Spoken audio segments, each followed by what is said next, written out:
Okay, so get ready because we're going deep today. That sounds good. We're diving into L.S. Larkey's The Art of Marriage, Okay. specifically a chapter called The Cosmic Cure, Addiction, Attachment, and the Sacred Union.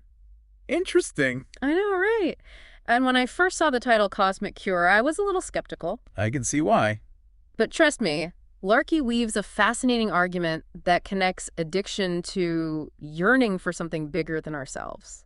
Yeah, it's definitely a pretty unique perspective. Definitely unique. It's interesting how they bring marriage into it, too, Right. suggesting that it can actually be a path to healing those super deep-seated addictive patterns. At first glance, I mean, addiction and marriage seem like they're totally separate worlds. For sure. But Larkey's perspective really challenges us to consider the ways they might actually be intertwined. Yeah, that's a good point. So how does Larkey redefine addiction to make this connection?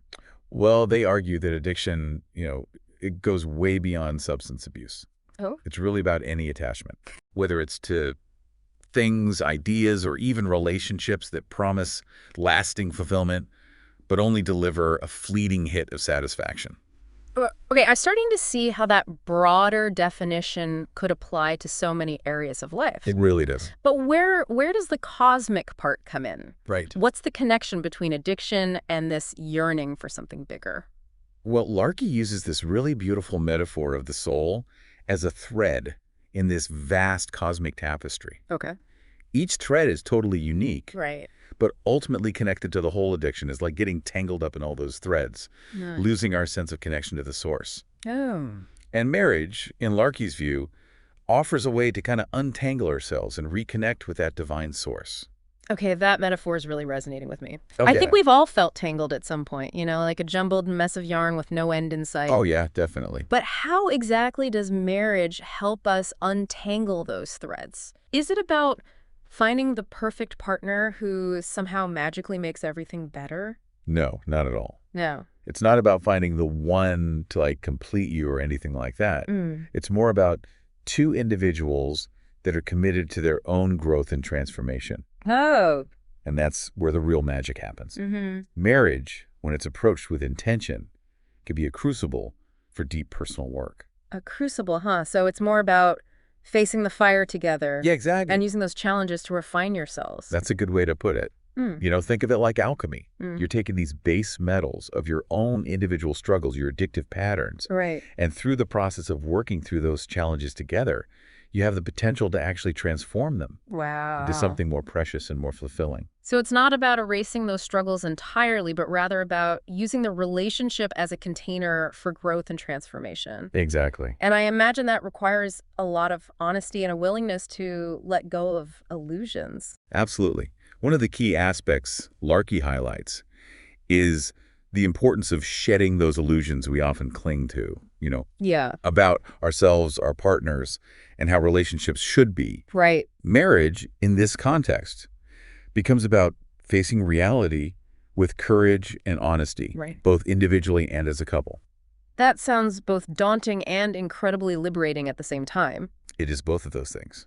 But what about those of us who are single or not in a relationship? Sure. Does Larkey's approach have any insights for us? Absolutely. Really? Yeah, while they focus on marriage, a lot of the principles that they outline can apply to any close relationship. Okay. Friendships, family relationships, even our relationship with ourselves. Mm. It's about fostering environments where you can really have honest self-reflection and growth. Okay, that's really helpful to hear. Yeah. So it's not about finding a partner to fix us or complete us, but about doing that inner work, whether we're in a relationship or not. Yeah, it's about the inner work. And Larkey suggests some specific practices to help us untangle from those unhealthy attachments, right? Yes, and these practices can be incredibly powerful, both individually and within the context of a relationship. Okay. Things like meditation, mindfulness, acts of service, and embracing non-judgment.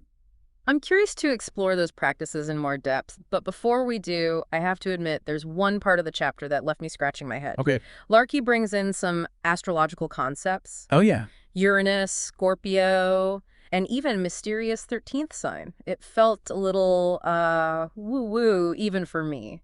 I get it. Astrology can be a polarizing topic. Right. But before we dismiss it entirely, I think it's worth considering how Larkey uses these symbols. Okay. They're not about predicting the future Right. or determining your personality. What? It's more about using these archetypes as like a language to explore the deeper patterns at play in our lives. Okay, so it's less about literal horoscopes Yes. and more about using those symbols to understand ourselves and our tendencies on a deeper level. Present. And while you might not resonate with astrology personally, I think exploring how Larkey connects these archetypes to addiction can offer some fascinating insights. Oh, for sure. All right, you've convinced me. Okay. Let's dive into that cosmic realm and see what we can uncover. All right, let's do it. What does Larkey say about Uranus and its connection to addiction? Well, Uranus is often associated with rebellion Okay. and the breaking down of old structures. Mm.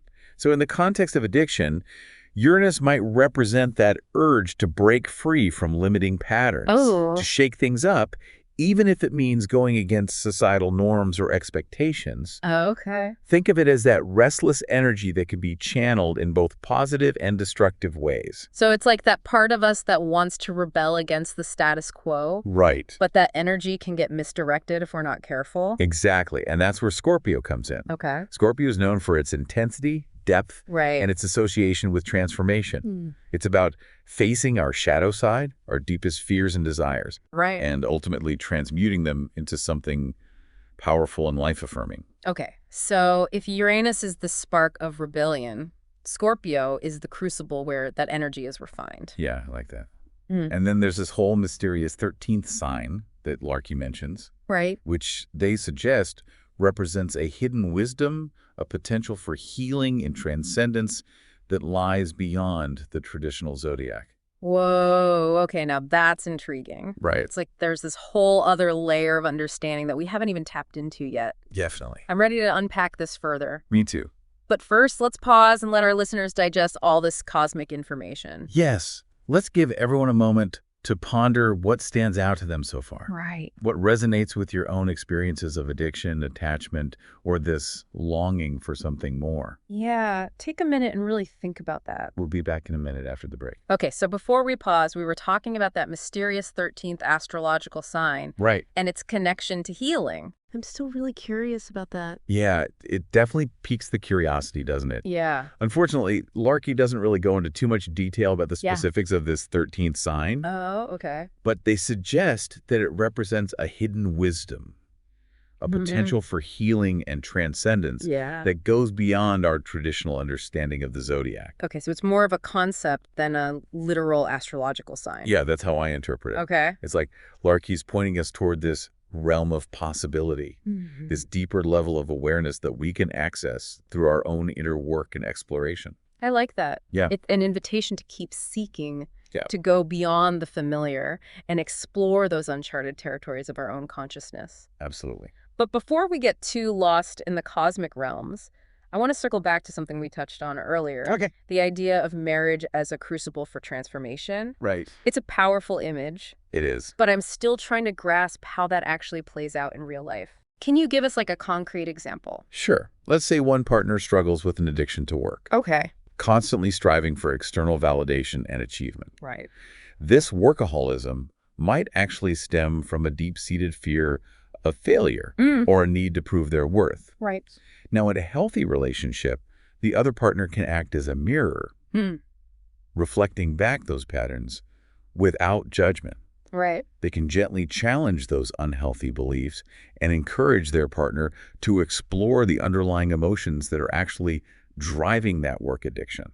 So it's not about the partner stepping in to fix the addiction, Right. about creating a safe space for that person to confront those patterns and do their own inner work. Exactly. And it's not always easy. Right. There will be friction, disagreements, maybe even resentment as those deeper wounds are brought to the surface. Right. But if both partners are committed to the growth of the relationship and the individuals within it, Yeah. those challenges can become powerful catalysts for healing. I can see how that would require a tremendous amount of patience, compassion, and a willingness to be vulnerable with each other. Absolutely. And that's where those practical steps that Larkey mentions come into play. Right. Meditation, mindfulness, acts of service, and embracing non-judgment. These practices aren't just for individuals. They can also become the bedrock of a healthy relationship, Oh, wow. providing tools to navigate those inevitable challenges with grace and understanding.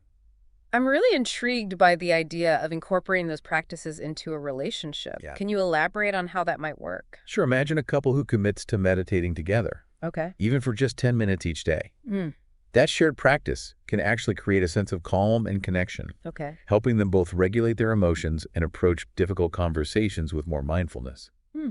Or maybe they decide to volunteer at a local charity together, Okay. shifting their focus outward and cultivating a sense of shared purpose beyond their own individual needs and desires.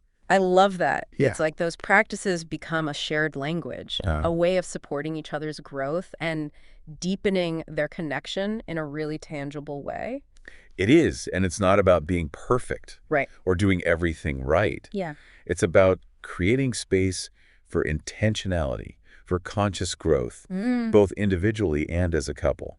You know, it strikes me that these principles could apply beyond romantic relationships as well. Absolutely. Think about close friendships or family relationships. Applying those same principles of honesty, compassion, Right. and a willingness to support each other's growth can transform any dynamic. It's about fostering those safe spaces where people feel seen, heard, and encouraged to evolve. That's a powerful reminder that we don't have to go through these journeys alone. Definitely not. Whether it's a partner, a friend, a family member, or even a therapist, Right. having that supportive presence can make all the difference. It makes a huge difference. But I also want to acknowledge that not everyone have access to those kinds of healthy relationships. That's true. What about individuals who are navigating addiction or struggling with these patterns on their own? Yeah. What does Larkey's approach offer them? That's an important point. Yeah. Even if someone doesn't have a supportive partner or close relationships, Right. they can still embrace those practices of self-reflection, mindfulness, and compassion. Remember, that connection to the divine, Yeah. to something greater than ourselves, resides within each of us. So even in the absence of external support, we can still cultivate that internal connection and use those practices to navigate our own healing journeys. Exactly. It might be more challenging, Right. but it's certainly not impossible. Yeah. And remember, there are always resources available. Right. Therapists, support groups, online communities Right. that can offer guidance and connection. I appreciate you emphasizing that. Of course. It's so important to remember that healing is possible, even when it feels like we're facing those challenges alone. Absolutely. But I'm also curious to hear more about how this cosmic cure connects to Larkey's overall philosophy of marriage. Well, Larkey sees marriage not as like a destination, but as a path, a shared journey of growth and evolution. It's about two individuals choosing to walk alongside each other, supporting each other's evolution, Right. and ultimately helping each other become more fully realized versions of themselves. So it's not about finding someone to complete you, but rather about finding someone who inspires you to become more fully yourself. Beautifully put. Wow. And remember, that journey isn't always easy. Right. There will be bumps in the road, disagreements, challenges that test the very foundation of the relationship. Right. But it's through navigating those challenges together Yeah. with honesty, compassion, and a shared commitment to growth Right. that the true alchemy of marriage unfolds. What I'm hearing is that Larkey's approach to marriage isn't about escaping from the messiness of life or finding someone to fix us. It's about embracing the journey with all its imperfections and using the relationship as a catalyst for profound personal transformation. Exactly. And that transformation isn't limited to the individuals within the relationship. It has the potential to ripple outward, Oh, wow. influencing families, communities, and even the world at large. Wow. That's a powerful thought. It is. So it's not just about individual healing, Right. but about creating a ripple effect of positive change that extends far beyond ourselves. Precisely. And that brings us back to that initial question we posed. Okay. If addiction is a misdirected yearning for the divine, how can we seek that connection in healthy ways? It's not just about individual practices Right. or even the dynamics of a particular relationship. Yeah. It's about contributing to a collective shift toward greater awareness, compassion, and connection. That's a beautiful way to frame it. Thank you. So it's not just about fixing ourselves, but about contributing to a larger movement of healing and transformation in the world. Exactly. And each of us has the power to play a role in that movement, whether it's through our personal choices, our relationships, or our contributions to the wider community. This conversation has given me so much to think about. Me too. It's like Larky's ideas have opened up a whole new way of looking at addiction, relationships, and the potential for healing. I agree. But I know we've covered a lot of ground here. Yeah. Before we wrap up, is there anything else you'd like to highlight or any key takeaways you'd like to leave our listeners with? Yeah, let's do a little recap. Yeah, it really feels like we've been on this incredible journey with this deep dive. It is amazing how Larkey can weave together these seemingly disparate ideas Right. into this cohesive and thought-provoking narrative. It's like they've given us this whole new lens for understanding not just addiction and marriage, Right. but also like the deeper longings that drive so much of human behavior. And ultimately, I think what Larkey's message is one of hope. It's about recognizing that even though we might feel lost or tangled at times, Right. there's always a path towards healing, to reconnecting with ourselves and with something larger. I love that. Yeah. It's not about like denying the darkness or pretending that those struggles don't exist, Right. but rather about finding the strength and the support to navigate those challenges and emerge transformed. Exactly. And that transformation doesn't happen overnight. Right. It's a process, Yeah. a journey that requires patience, compassion, and a willingness to actually do the inner work. And sometimes that inner work involves seeking support from others, Right. whether it's a partner, a therapist, a supportive community, Right. or even tapping into ancient wisdom traditions. Absolutely. We don't have to go through this alone. Right. There's so many resources available to help us on our healing journeys. So as we're wrapping up this cosmic deep dive, what are some key takeaways that we can carry with us? Well, I think one of the most important insights is that addiction, in all its forms, Yeah. stems from a misdirected yearning for connection, for Yeah. wholeness, for something that transcends the limitations of our everyday lives. And that yearning often leads us to seek fulfillment in external things. Yeah, like substances. Right. Behaviors, relationships Yeah. that ultimately can't satisfy that deeper need. Right. The cosmic cure lies in recognizing that the true source of healing and fulfillment resides within ourselves, in our connection to something greater than ourselves, Right. however we choose to define that. And that journey of healing can be supported by practices like meditation, Yes. mindfulness, acts of service, and embracing non-judgment. Absolutely. These practices help us cultivate the self-awareness, compassion, and connection that are essential for overcoming addictive patterns and living a more fulfilling life. Exactly. And those practices can be incorporated into our relationships as well, Right. creating a foundation for mutual growth and transformation. So whether we're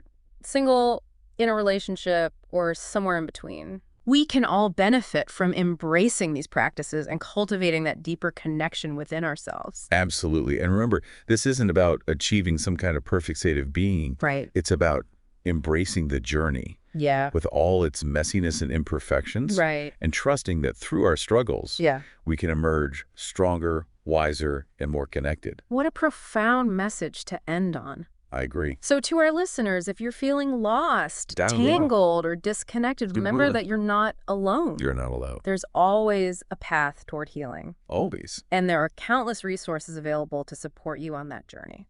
If Larkey's ideas have sparked your curiosity, Yeah. we encourage you to dive deeper into their work. Definitely. We'll include a link to The Art of Marriage in the show notes. Until next time, keep seeking, keep questioning, and keep diving deep. And remember, the cosmos is within you, waiting to be explored.